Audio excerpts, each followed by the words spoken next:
Dear lovely human, if you don't know me, my name is Lynz. I write letters about life. I'm a curious soul, and I spend my time wandering around this revolving rock we call home, wondering what makes a life well lived. You can listen to my letters anytime, anywhere, whether you're driving, walking the dog, hunkered down on the sofa, or easing yourself into sleep after a long day. They're written to help you slow and put life down for a while. If you enjoy wandering with me today, there's an invitation to step a little closer in the description, just for you. Before we begin, let's take a moment to arrive. Take a deep breath in and let it out with a soft sigh. Just for 1 minute, step out of the rush of your mind and settle into your body. Feel the weight of your feet on the ground or the support beneath you. Unclench your jaw. Drop your shoulders away from your ears and let your belly soften. Allow yourself to feel held. You spend so much of your day carrying everything, but right now you don't need to hold yourself together. For the next few moments, let yourself be supported. Breathe in peace and just let go of the rest. Now, we've arrived, and you're right where you need to be. Today I've been wondering about our inner critics. Mine is called Tallulah. She causes chaos, but over time I've gotten to know her and love her and care for her somewhat. She's more like an annoying old friend. My Tallulah loves a broken record, and recently I put my foot down and got her to change her groove. I don't think I've ever told you about my morning alarm, have I? If I have, please forgive me. These moments of forgetfulness I now tend to blame on age.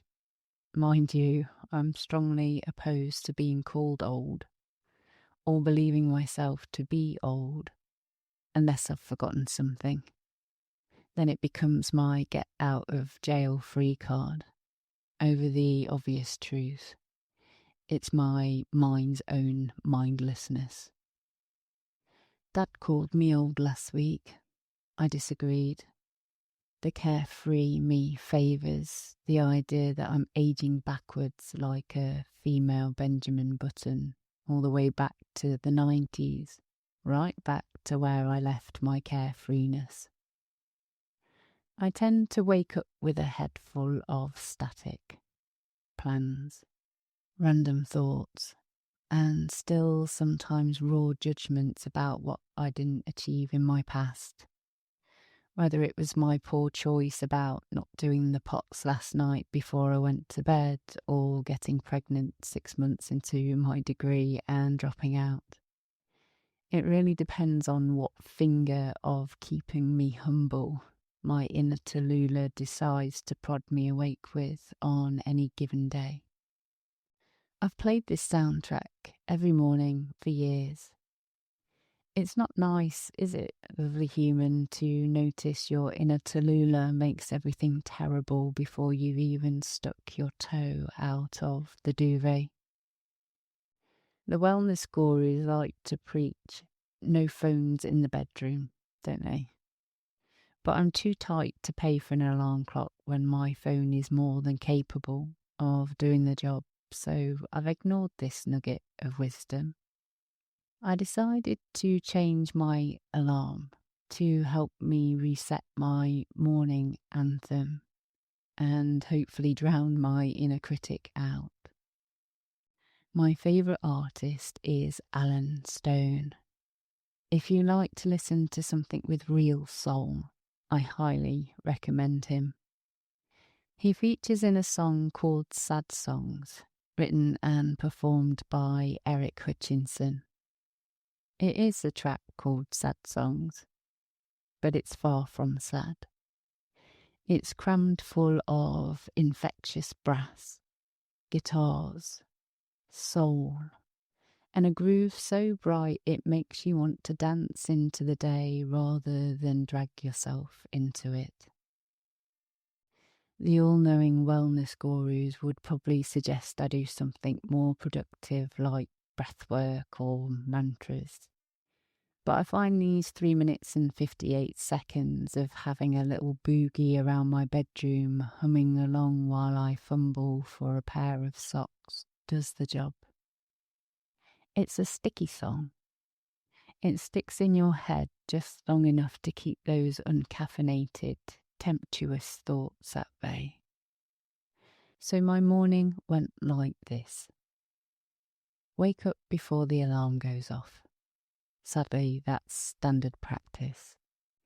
Wait for the sadless sad song to signal it's time to shift. The song kicks in, a quirky acoustic guitar riff. Get up and boogie. Opt for yesterday's socks as non-match and dress the rest of me. Have a little dance off with myself in the mirror.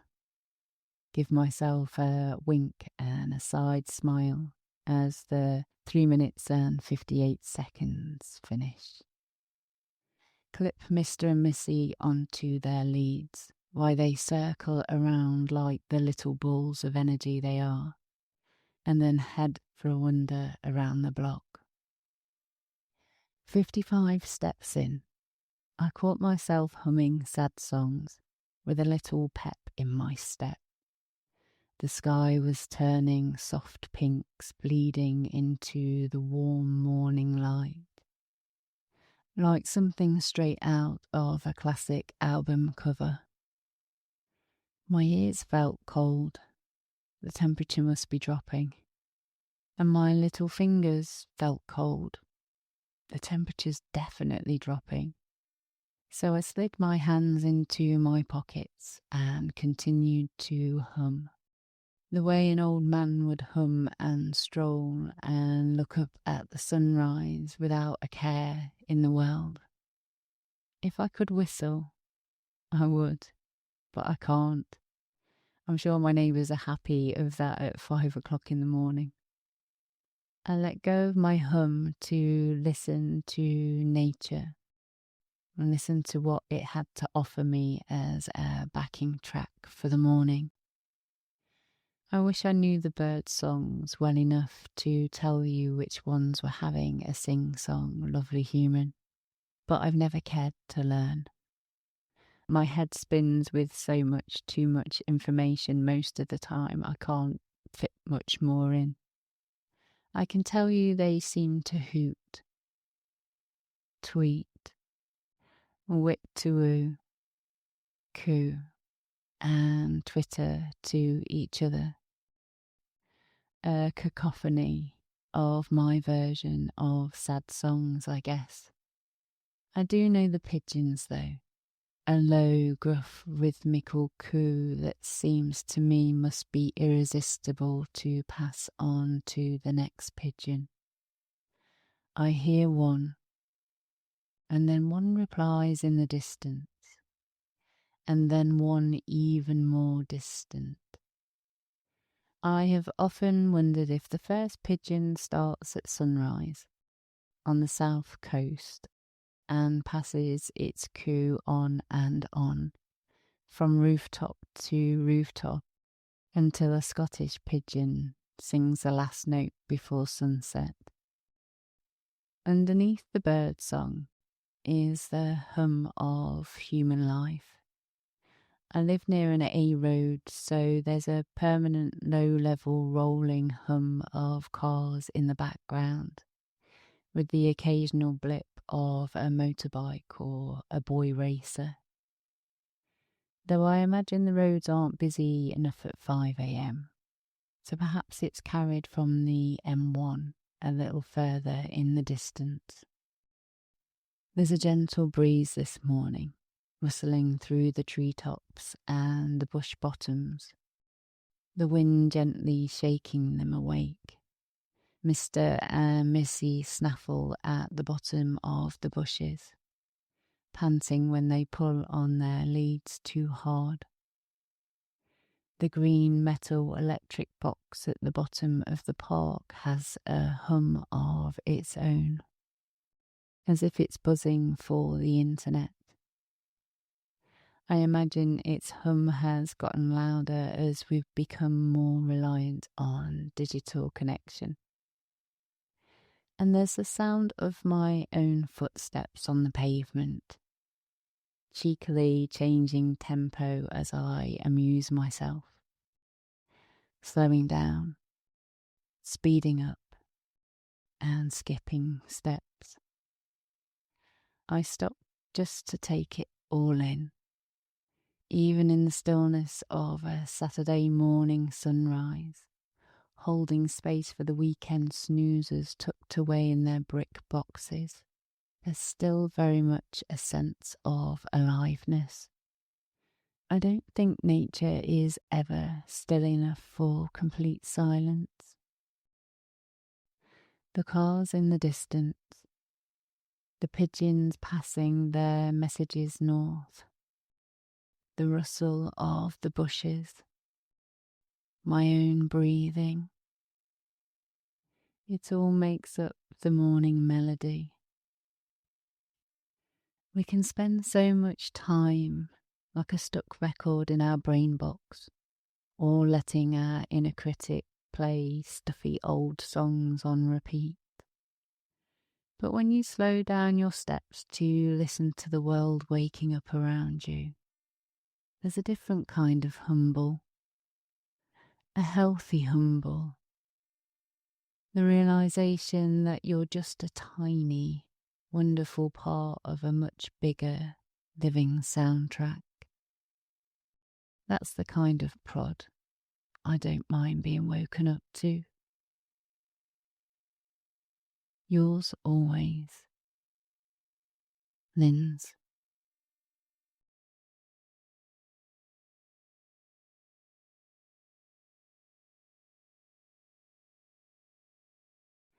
P.S.